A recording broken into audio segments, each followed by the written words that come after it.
Okay, let's get started. Thank you very much for participating in this webinar on cultural measurement. Help is here. And this is a joint webinar between ourselves, Worksmart, and also Elephants Don't Forget. And we love in these webinars to discuss with subject matter experts key points of discussion and relevancy to financially regulated firms. Now, culture has never gone really out of the FCA's focus, and for obvious reasons are there. And to really walk us through that, I'm delighted to be joined by Adrian Harvey, CEO of Elephants Don't Forget, as well as Julie Pardy, Director of Regulation and Market Engagement at Worksmart. And the objectives of the webinar, as outlined in the discussion, are very, very simple. But I think that even though we've got 3 or 4 points on this slide, I think that this really lends itself to a deep dive understanding about where the regulator is going in terms of the FCA, but also, and this was one of those secret documents that you probably never heard about, but Julie made this come to light, what the PRA are using and what they are discussing and sharing with us in the financial regulatory fraternity about how they are measuring cultural indicators and what they are using. So what we want to do by the end of this webinar is really remind us about the drivers of culture and conduct in your firm, unpacking and explaining what the PRA's view of culture indicators are, as well as demonstrating how your firm can use software and data to really drive a positive culture within your organizations. Now, I appreciate that's a lot to get through in less than an hour, but with your help and guidance through a number of poll questions that we will be asking, hopefully we'll get there. And I think that we'll also reflect briefly on the FCA's announcement and their focus on their business plan on culture and conduct, and specifically what that means for your organization there. We kickstart this by looking at regulatory expectations linked to culture. And Julie, you've divided this up into 4 key main areas: purpose, leadership, people, policies, and governance here. Yeah, and the reason I use this slide quite a lot to sort of launch into some of the discussions that we have. And I think if we look back at all of the regulatory activity we've had over the last few years, both for dual regulated firms and latterly solo regulated firms with SMCR, the regulator, as in the conduct regulator, the FCA, has been consistent about these 4 pillars. They'll talk about SMCR as being a framework and a tool for cultural change to start firms on the journey. And they'll talk about these 4 key areas and about the fact that actually firms need to understand, their reason for being effectively, and actually work their way through what does that mean to them in the context of their market, and how do they do that appropriately and effectively. And I think what we want to debate here is culture is such a difficult topic. How do you measure it? Do you measure it, or do you have indicators? Do you have indicators that you then interpret to help develop a story? Should we all know the ins and outs of culture in our organisation right here and now and be able to present a dashboard to the regulator and say, job done? Probably not. So I think this just starts us off. And one of the things that I would say is that we spend, Adrian, I know as well, spends a lot of time looking at this, trying to look at the regulatory landscape, trying to look at the speeches, the notices, the Dear CEO letters, and the published documents to try and get this constant view of what is the regulator really worried about, therefore what should firms be considering, and how do they work with what is an exceptionally challenging topic. So I'd probably just say that to start us off at the moment. And Adrian, from your point of view, the clients that you work with, do they reveal how they are measuring culture in their organization? What's going right? What's going wrong? Are there any learnings that firms who are dialed into this webinar could glean straight from the get-go? I think it's a dark art, and I think one of the reasons this webinar is so popular is that a lot of people are out there scratching their head saying, what does cultural measurement actually mean? How do you measure? Does an annual employee engagement survey-esque thing measure the culture of this organization? I think most intelligent people recognize the answer is no, and therefore you're left asking yourself the question, well, how do we actively measure culture, because we can't do it passively. We've got to be on the front foot. So it's really hard, yeah, and it's really vogue, and it would appear the regulator is central to the regulator's radar, which we'll go on to talk about, and Julie is really competent in this area. So when we talk about the regulator's approach, obviously we had the FCA's business plan announced last week, and we'll touch upon some of the key points and how there's a focus on data. But Julie, these are two quotes that you pulled off from Nikhil's speeches this year that really highlight the importance of culture and conduct and accountability.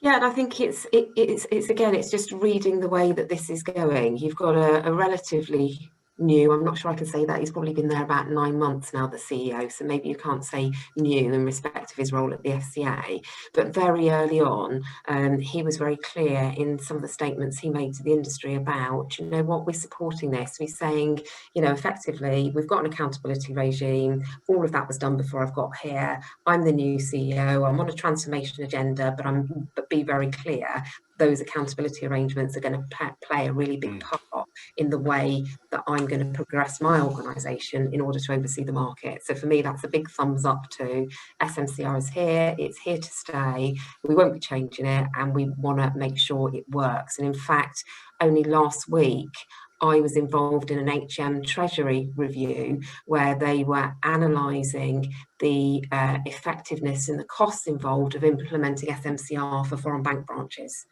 So there is a lot of stuff going on behind the scenes to try and make sure this is as effective as it possibly can be. And when we look at a further comments that he made, transformation of the FCA and the way we work will underpin our efforts, maximising our use of data and technology. And I want to quote this from the regulator only last week on the announcement of the business plan. We will automate more of our data collection, better analyse data across systems and act earlier to prevent or stop misconduct. And Adrian and Julie, this is really, the gloves are off in terms of looking at a data-driven approach to actually tackling misconduct or conduct within firms. I just see this as a step change, not using necessarily supervisory teams, but using data there. Is that an appropriate interpretation of what you see, both of you? You want to go first, Julie? Okay. I was going to say, absolutely. We know that the FCA has been recruiting a lot of our best mathematicians from all of the best unis in the last couple of years as they build their data science team at the FCA. And those data scientists are there and responsible for analysing, mining, considering and looking at the data. And it's like we were talking about earlier, how do you supervise 60,000 firms in a hugely complex and very diverse sector with a relatively small supervisory team? There's probably about 500 people, I think, at the last count in the supervisory team or connected to it at the FCA. How do you do that with 60,000 firms? The only way you can possibly do that is using data. And from experience of working with clients in a variety of different settings, there is stuff that the regulator knows about your firm and maybe some of your employees that maybe you don't even know, because they have so many sources. So it's not just about your regulatory returns. It's not just about the complaints data that you publish. There's so many consumer groups that they work with, trading standards and other community groups where they get data, and from consumers themselves. They just want to, I suppose, find a more effective way with the tech that is currently available in the UK to bring it together, analyse it, and then work out where their biggest risk points are, and then maybe focus more relevant resource to those risk points. Adrian, £120 million invested over 3 years, specifically by the FCA to investigate, used or deploy data to investigate misconduct.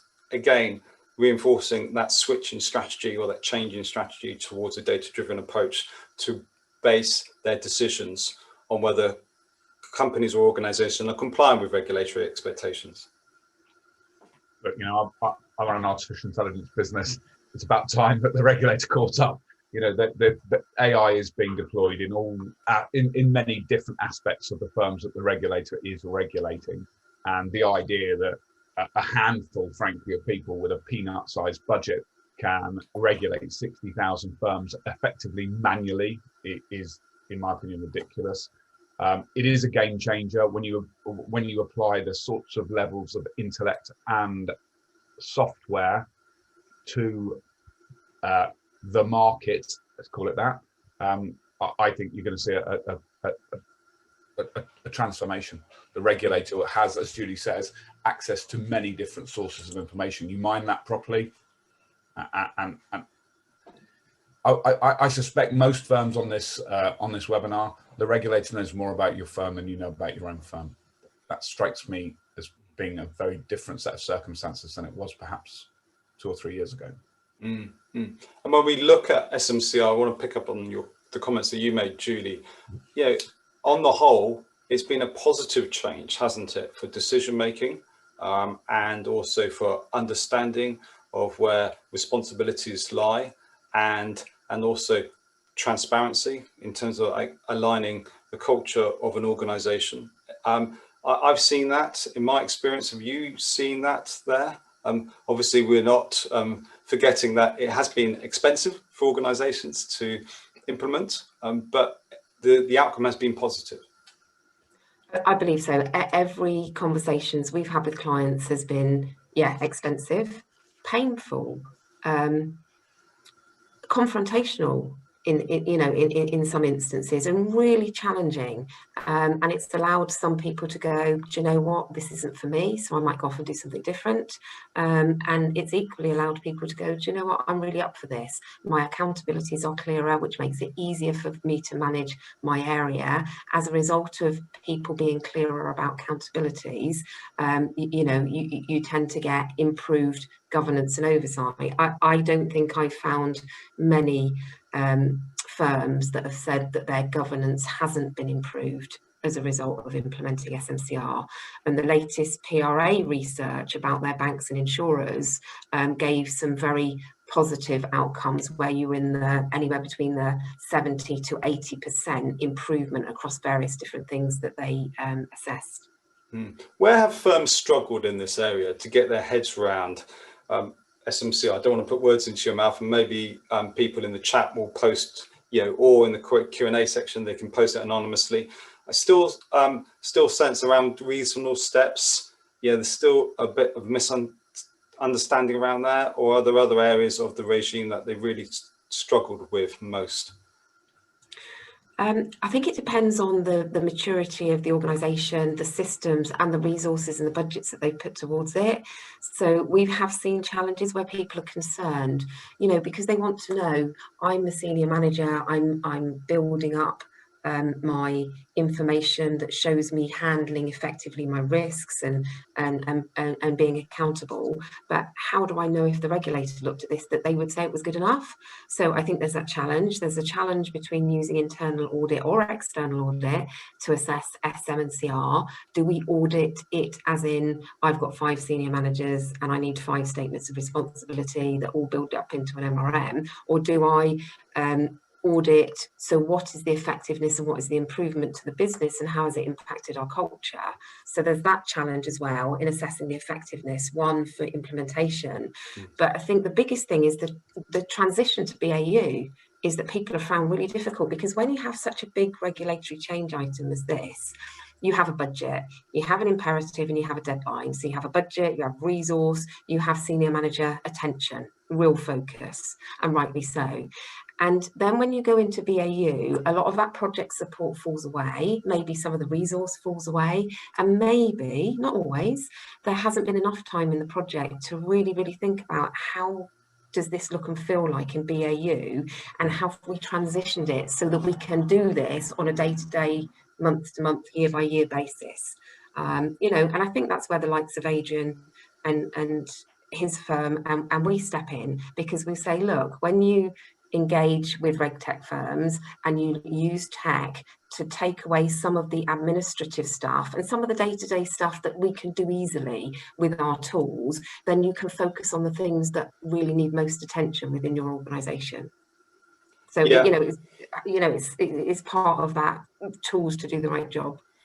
Danger of SMCR becoming BAU gets kicked out into the long grass, Adrian, there. and not because there's any surreptitious issue there, but genuinely just the cost of compliance, and also the next issue is taken front and center. But it's important, in light of where the regulator is going, that BAU absolutely becomes ingrained in the culture, i.e. making sure that people are fit and proper and competency enrolled each day and every day. Yeah, I mean, this is a big change we've seen. So I think Julie makes a good point. A lot of firms invested heavily to get the SMCR thing done. It's a program, it's a piece of work or a project, whatever you want to call it. It's a program really, and then it's business as usual. And what we've seen, particularly as over the latter part of this year, really, is senior managers increasing discomfort with the level of evidence that they can rely on in the event of any sort of investigation or audit. And I think the project or program's been done. There you go. Now get on with business as usual, and you're left asking yourself the question: what am I going to rely on in the event of something going wrong? I'm talking specifically from a people perspective. Yeah, so training and competency type activities. What am I left to rely on? Am I left to rely on the same things that existed prior to SMCR? And we were chatting this through when we were planning this webinar. And from my point of view, I use it as a red flag from a cultural audit perspective. If I were a regulator, I'd be asking the question, so thinking about prior to SMCR, what did you do to ensure that your people knew what they needed to know to deliver the right advice and experience for customers in your market? Well, we train them once a year in relation to this anti-money laundering thing. And what do you do now? We do the same thing. And that to me just says, well, red flag, hang on a minute. This does not look like an organization from the top down that is genuinely embracing a culture, behavior, where all of our people genuinely know what they're doing. So for me, it's an obvious red flag. And what we're seeing is increasingly senior managers driving the agenda to say, I need better. There must be a better way. And RegTech, as Julie says, it's there, it's tried and tested, it's proven. And similar technology is being used in different parts of these organizations anyway, from a fraud detection point of view. So it's not like it's something new, but it's certainly being embraced, and we're seeing it. I mean, both of our firms are really busy at the moment. Put it that way. And when we look at, I think it's worth noting, sometimes you've got to go backwards to go forwards, but defining culture, Julie, is imperative in this, and understanding what culture is. And you've got a few quotes that you pulled out from HBS here about what it means and what organizations can really get their heads around in simplifying culture, but also making sure that that culture is understood by many, if not all, people in the organization. Yeah, I think when we were talking about this, and if you asked a room of people, write a definition of culture, what does culture mean? What is it? We all might come up with something maybe quite different. And this was some work that John P. Cotter did at the Harvard Business School, and it just kind of struck me that actually, when we're working on this, do we understand what culture is and how it manifests itself within an organisation? Many will, and that's fantastic. And therefore, that's a good base to move forward. Because if the regulator, there's been all this talk about, we're going to do cultural assessments and they're going to start in quarter 2, quarter 3, 2021. We know that's a little bit delayed now. So the last I heard from Peter Ewing at the FCA was that it would be something for 2022, but we'll see how that goes.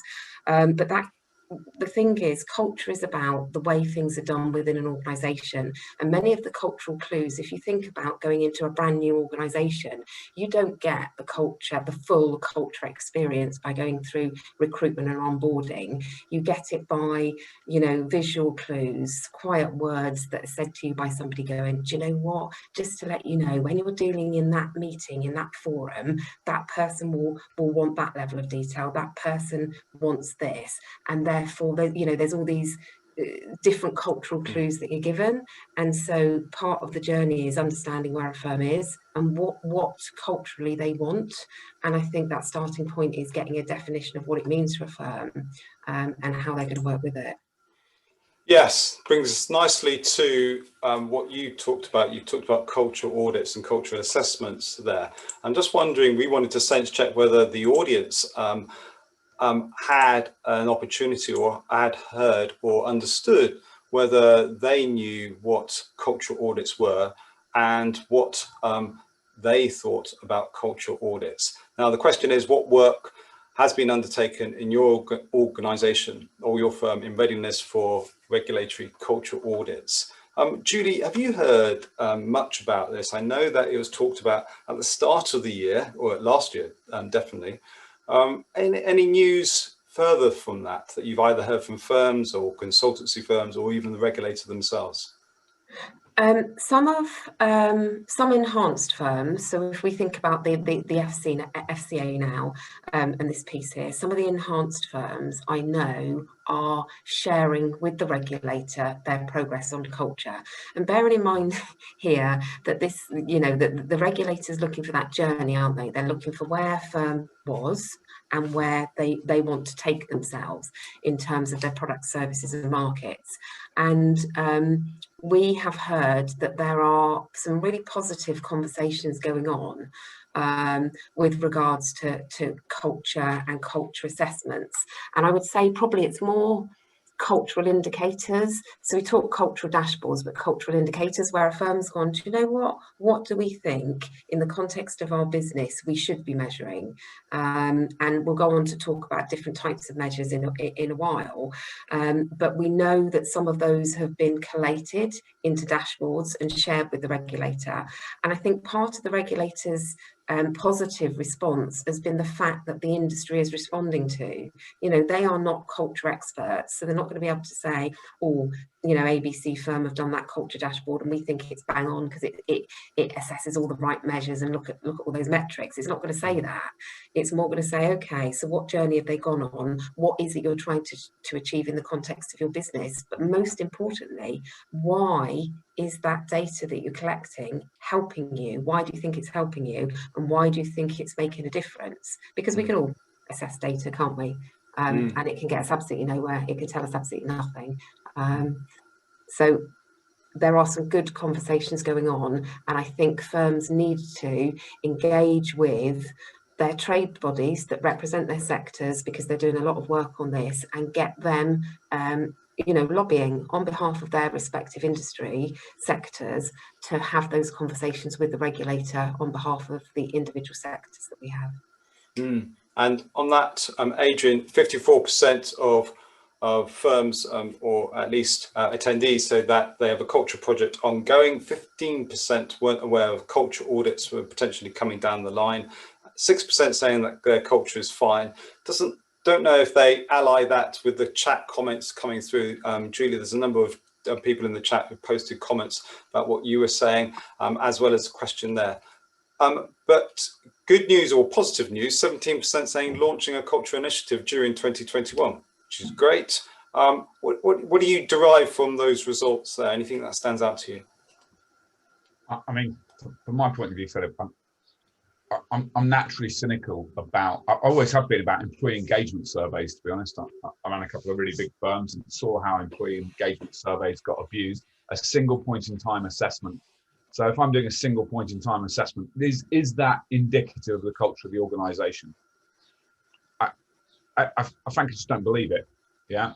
I think if you wanted to genuinely assess the culture of an organization, and it is a dynamic thing, it's not just, culture isn't just fixed, it changes for a whole number of reasons. You get subcultures, it's a complex subject matter. The idea that you can have an audit, okay, we're fine. And what's the definition of fine? Did you get an audit score? Did you get you're 90 out of 100? You're good? You're okay? So what's this? Is it a lot of verbiage? This is all of this. This is your culture. So what can you take from that? In my opinion, I believe that what the regulator will be doing deploying these mathematicians and technology is the continual assessment of these firms' cultures. Yeah, it will be continual. Ergo, if you are in this sector and regulated, you need a continual assessment mechanic, yeah, to assess your culture, not a single point in time. I just don't believe it's particularly valid. It's wrong as of tomorrow. And talking about data and the importance of data, we come on to the PRA's cultural paper, and this was a gem that you uncovered, Julie. Take credit for it. Take a bow, please, on this, where you know what they are linking bank risk to organizational culture. Do you want to just talk us through highlights from that, as well as you know the best webinars are always what's in it for me, in terms of like what solo regulated firms, it's important to emphasize that, as well as dual regulated firms can take away from the insights that are shared in this paper. So I definitely can't take the credit for this. This is the power of LinkedIn, and one of my connections actually picked this up and posted it the day it was published, which is where I found it from. But I think that this is, I think, proceed with caution before we share with you all the really interesting facts. The absolute premise of this paper, and it is fascinating, it's highly technical in some respects, but it was trying to assess, is there a link between poor culture and risk in banking? And there were quite a lot of banks that were part of this assessment. It was one that was done actually, so it wasn't particularly launched as in we're starting this assessment in 2014 and we're going to run it for 5 or 6 years. It was just the PRA gathering data over a reasonable period of time to try and say, do you know what? Is there a link? So where we have negative measures against A, B, and C, or positive measures against X, Y, and Z, is it having a positive or a negative impact on the way that we believe that bank is presenting risk to itself, to the market, to its employees? And I think that's the really important part. But it's when we start to get into the detail that I know that comes in some of the other slides that it becomes a bit more interesting. Okay, and so they talk about two culture indicators, obtrusive and unobtrusive there. Yeah, and this is where the all-seeing eye of the regulator and how they slice and dice your data. So this concept of unobtrusive is one that doesn't need an intervention.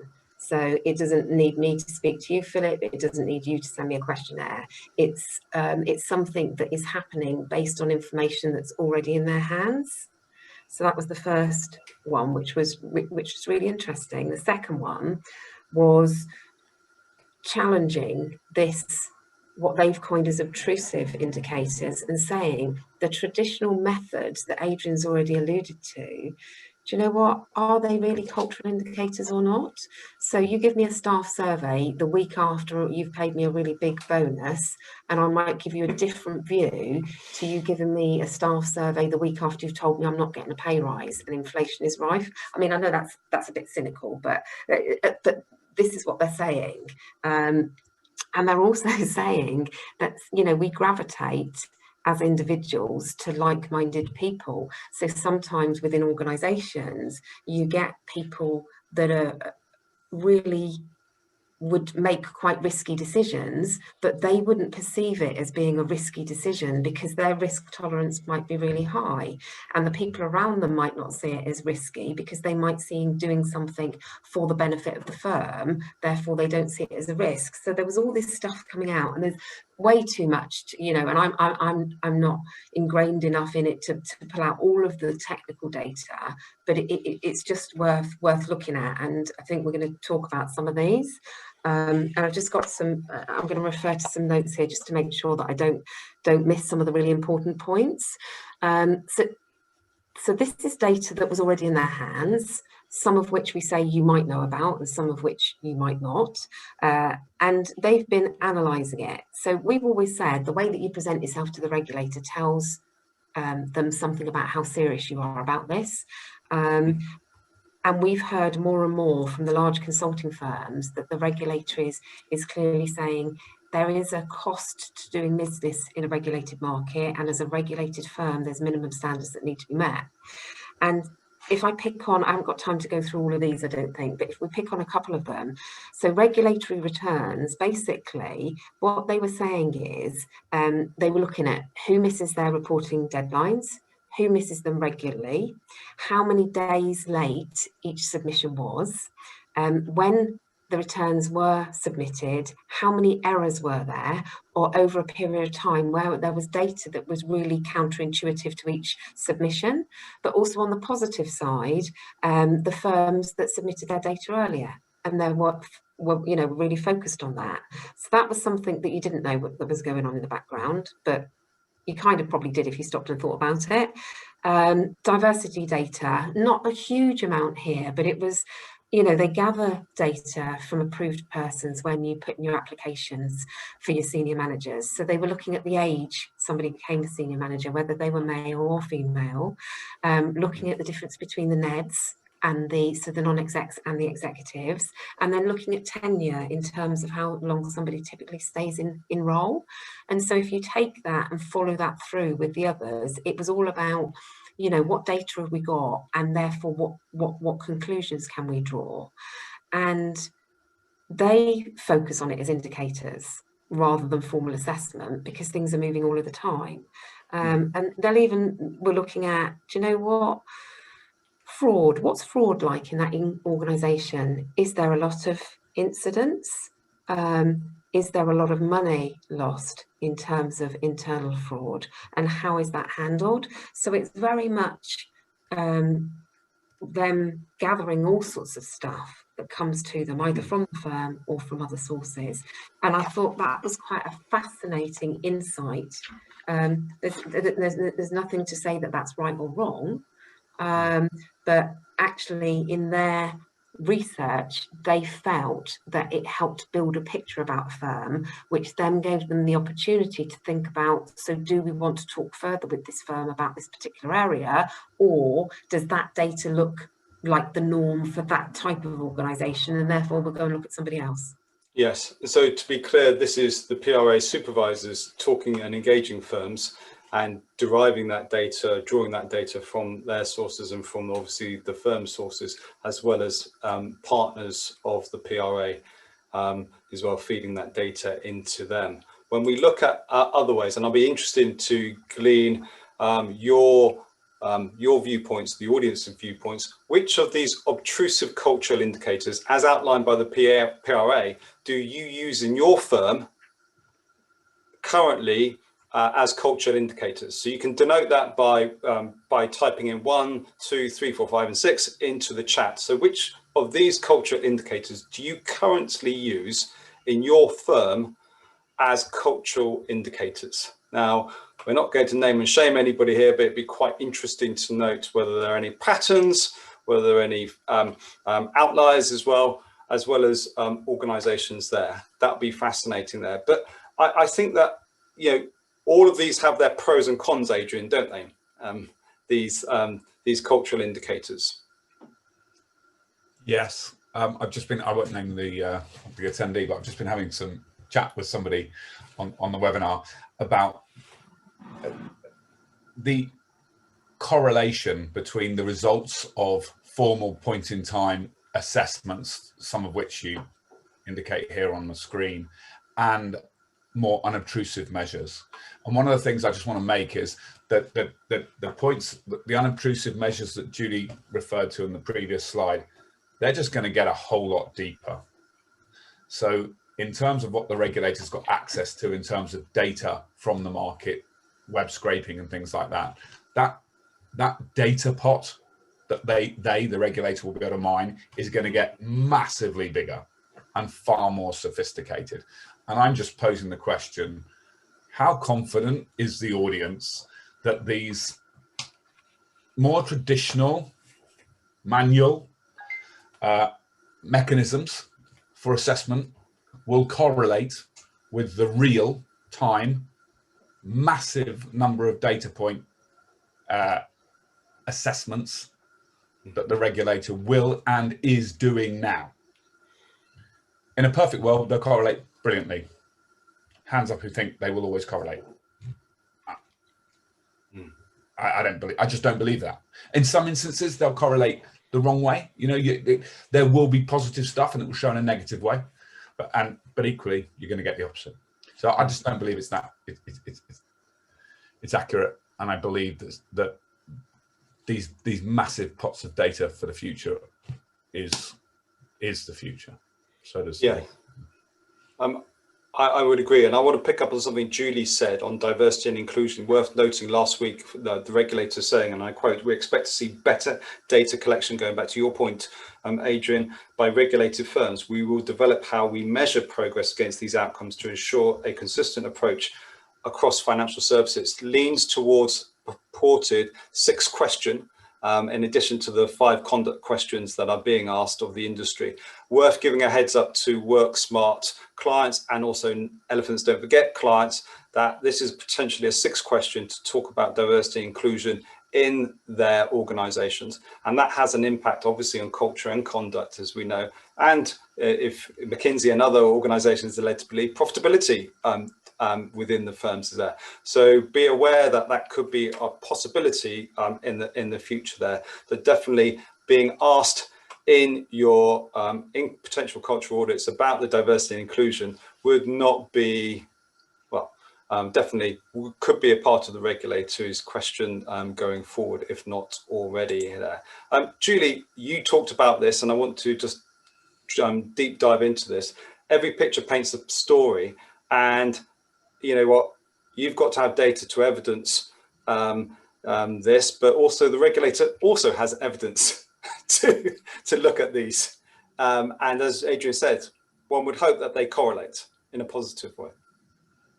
Yeah, you know, it's really difficult. There is, you know, depending on your regulatory permissions, there is some really complex regulatory data that needs to be gathered and submitted on a regular basis. And I think what the regulator is saying is, you know, there's a minimum cost to doing business. As firms, you need to meet your regulatory requirements firstly and foremost in terms of your regulatory reporting. And what we also want you to do is think about these other topics that we think are a real issue. And it was, if I can comment for a moment, it was great to see when you asked that question, you asked people to put the numbers in terms of what they were doing already. And I think that what the regulators not saying is, it's not saying, crikey, don't do staff surveys, because there will be value in stuff that you get, or don't do you know, board evaluations or training assessments. It's not saying don't do any of that. It's saying that you need to sort of try and work with a range of different measures and see, and then interrogate them. Because this correlation piece, does it tell me something, or do I draw the wrong conclusions? But the most important thing, I think, is the regulator is saying that they want people to be on a journey. So being late, inaccurate, not interested, and don't have a project team, don't have the investment in it, is probably not really what the regulator is hoping for at this moment in time. And what they're looking for is firms to be focused on the fact that they know that the research says poor cultures can drive bad consumer outcomes. And as you alluded to, from a commercial perspective, poor cultures tend to not correlate into good business results. Let me throw this one over to you as we go to the next question in our polls that we will ask here. And the question is, what impact has the PRA or FCA, SMCR and culture agenda had on your firm? So what impact has the PRA, FCA, SMCR and culture agenda had on you as an individual? And you may be in the certified regime, you may be an SMF holder, and also on your firm. Really interested to know this. I'm going to throw this over to you, Julie and Adrian, as the audience cogitates on their answers to their question. What culture indicators do you see when you go into a firm, either onboarding your software solutions or interested in your software solutions, where you just go, oh, that's a green flag, or that's a red flag, that you see straight from the get-go?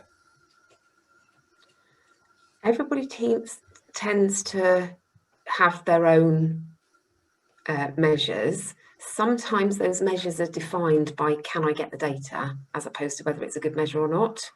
So I think that's one for consideration. The standout one that everybody goes to will be their complaints data, as did the PRA when they did that research. So we know we don't want complaints, we hate complaints, and we don't want customers to be unhappy with us, but it is a rich source if you've got effective root cause analysis of improving your products and services. So people tend to go there. They also tend to go straight for staff surveys. You know, whilst we're not saying staff surveys aren't good, and the regulator's not saying staff surveys aren't good, if you read that paper, they're saying there are downsides to it for all of the things that interplay when people are completing them, depending on whether they think they're going to be picked on, if they say something that senior managers don't like, all the way through to if they are too aggressive about something in terms of, you know, no promotional aspects, not paid enough, you know, whether that's going to come back on them.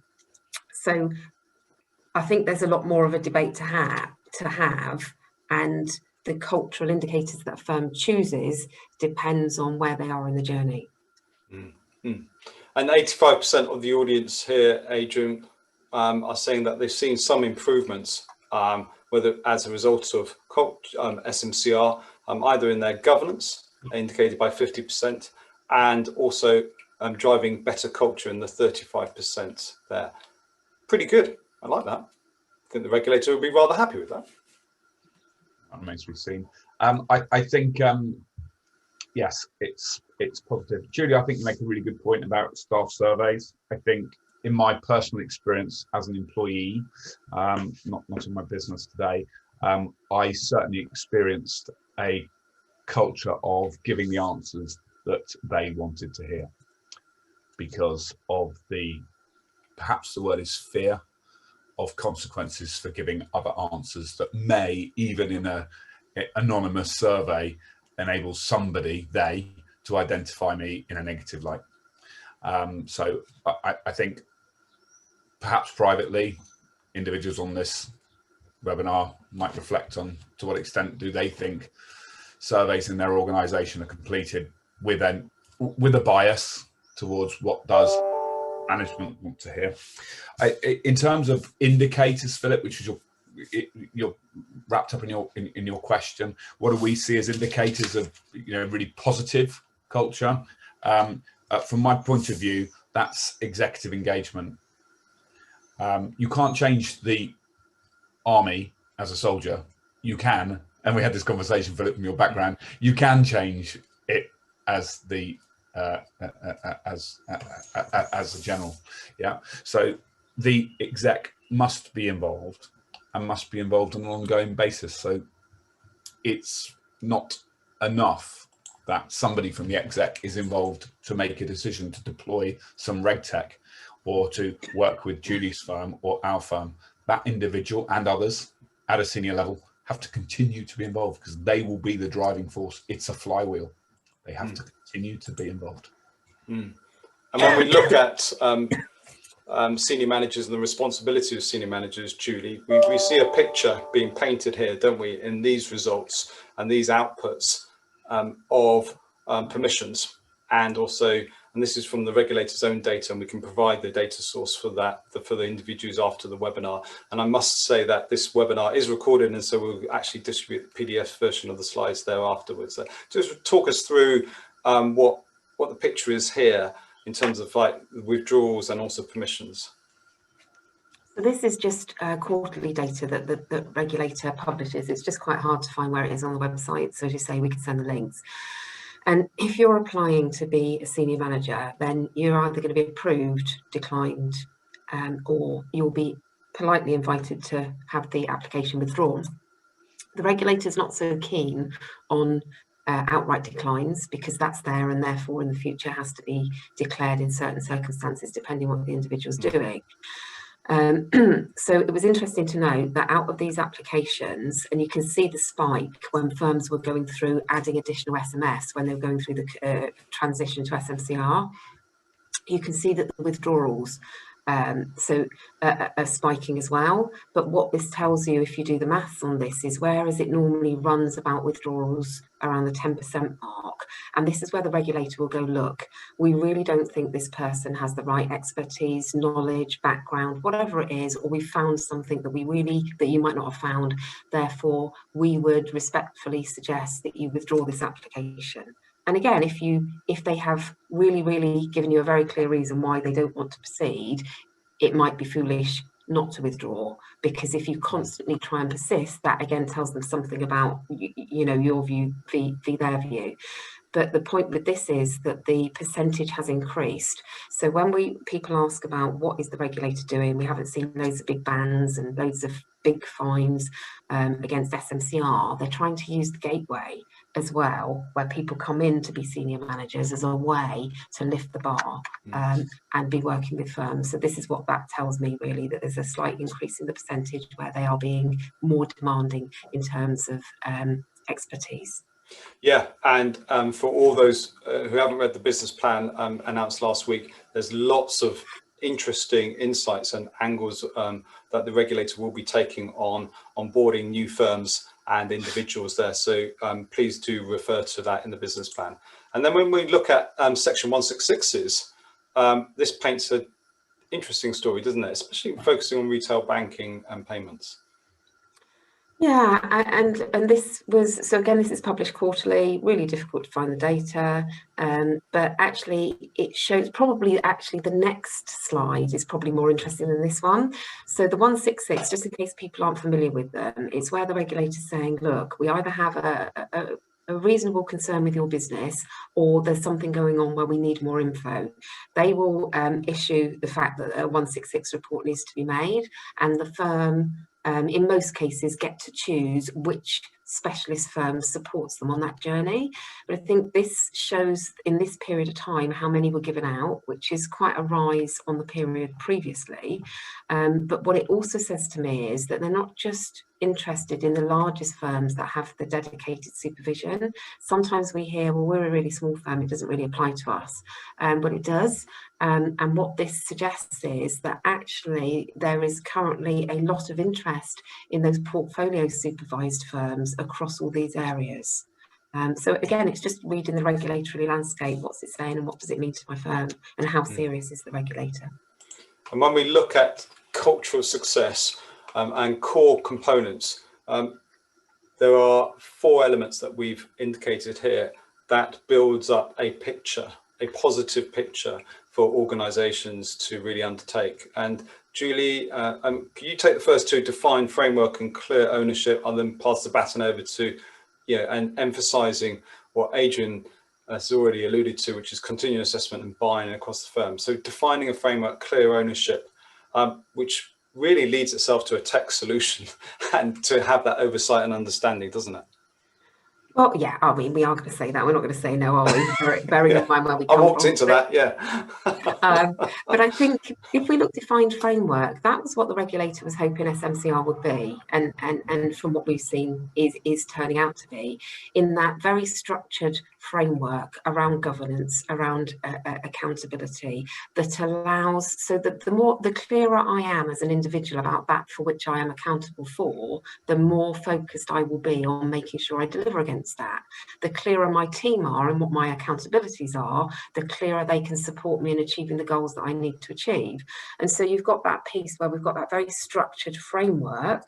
Some of the very smaller firms would say it's too onerous for them. Some of the larger firms would say it's been too hard for them to implement. I'm not going to get into either of those because it's here and it's kind of done. But effectively, what our firms are telling us is that SMCR has given them that structure, and it has given them that drive to be more focused in the way that they manage their governance. And what we're being told is that direct line reports of senior managers and those beneath them can see a change, can see more focus, more questions being asked, more data being needed, maybe more definite in some areas about absolute outcomes for things. And I think that is why the regulator is saying they believe that SMCR can be a catalyst for improvements in this area. Yeah, I fully agree with this. A year ago or 2 years ago, we were talking from tone from the top, and that still is a regulator's focus. But I increasingly hear tone from within, And this is important where we talk about, Adrian, individual accountability. And do you want to wrap that up with continual assessment and continual improvement and individual accountability? Yeah, I thank you for the build. So Simon, thank you very much. I completely agree. The tone from the top, to reference a comment that you made privately, tone from the top is only as good as the echo from the bottom. Yeah, lovely quote, and I think it's attributable to Dame Susan Rice, who made that comment. And yeah, the exec can, for as much as they want, they can wiggle the steering wheel as much as they want, but without the full support of the organisation, the boat's going to continue going in the same direction. So yeah, it has to be throughout the firm, which is placed to my comment that this is not a Harry Potter fix. It's not like wave the wand, bing, right, we've got new culture, let's get on with it, right? This is a concerted and continual long-term effort. So I use the phrase flywheel. The organisation, and it needs to come from the top, but everyone needs to get behind it, and it needs to be continual and ongoing. I also saw a point, I'm not going to name necessarily who it was who raised it, unless you particularly want me to, in which case ping me and I will credit you with the comment. And the comment was, acceptable behaviour is a critical component of culture, ergo enforcement, is it required? So is enforcement of employee behaviour a requirement? From my point of view, it absolutely has to be. If there's no accountability, it's all very well saying, right, don't walk on the grass, but everyone walks on the grass and there's no consequence of not walking on the grass, then people's behaviour won't change. So that we can have a separate sidebar discussion about what are the mechanics and how do you do that. That's a separate conversation. But the fundamental point: do you hold people to account? Yeah, for failure or for poor behaviours? Absolutely, yes, you completely must do that. And which is why it's not just a single point in time. These behaviours are going on all of the time, and this is why, from our perspective, but we would say that, to Julie's point, you do need a continual assessment methodology. You do need to know what's going on all of the time in your organisation, not just at a single point in time. And when we kind of put this all together and we wrap it around in a bow and say, here's your culture regulator, these are the core components of that cultural success. And we could pick out, we don't have time in this webinar to unpack that. Maybe we can take that offline if people want to pursue this a bit further. Just one or two points that you, Julie, find that firms struggle to get their heads around, and potentially giving them some pointers towards how they can address that. I think it's that sometimes if you go from the tone from the top, we've had the conversation about what happens in the middle, and we know that if you've got individuals that can't see things changing, alluding to Adrian's point, you do get to what's the point. And I think with the tone from the top, that leaders can be very clear that they have got the right outcome in mind and they communicate that. But there are so many layers and complexities in the business that you might think, right, I've done that communication, I've done that initiative, therefore job done. Well, that's only the start, isn't it? Because actually it's the continual review, refresh, reinvention, reinvigoration of that. And this piece around, I do believe that there has to be these boundaries, and the worst thing you can do to damage culture is where there is somebody known in the business to be a bully, to be somebody that is not fit for purpose, but for whatever reason they're still allowed to stay in their role. That is really damaging to culture. That undermines everything that somebody's trying to achieve. So I think people have got to, make that commitment across the piece, from the senior manager and the middle managers, and those employees that are now subject to the conduct rules from the FCA that they weren't subject to before. Actually, you're accountable now. So, I don't say that to worry people, but I'm saying that you're subject to conduct rules that are really important, and your firm has to focus on that and has to do conduct rules breach reporting to the regulator should you breach them. So actually, we've all got a part to play, I think is what I'm trying to say. Don't say, oh, the culture's rubbish around here, because actually we're all part of it. So it's actually, we should be having those discussions with our teams, with our managers, with our direct line reports. What can we all do to contribute to improving where we are now to where we want to be? And I know we've got only a brief bit of time left, but it'd be interesting to see which of the key tools outlined in the 5 options that we've given you, and it's multiple choice, so you can choose many options, not just one option, but which of these key tools and measures does your firm already have in place or are utilizing successfully? Whilst the audience reviews those, Julie and Adrian, worth clicking on the questions. A couple of cracking questions that we've got from audience members. Goodness me, I don't know what it is. It's the weather and the webinar that have added to the intellect of the questions and the challenges that are being posed by the audience to our panelists. So thank you very much indeed. Paul, I will get to your question if we can, but if not, can you post that in the question there, and we'll try and actually cover it off in the last few minutes. If not, we'll then take that offline for Adrian and Julie to answer offline, if that's all right there. So, in terms of the first question, so in mind of project planning, future proofing in relation to how we manage influence culture, do we have a view? I think people need to read the diversity and inclusion paper. I was just trying to flick as you were talking to the certain sections.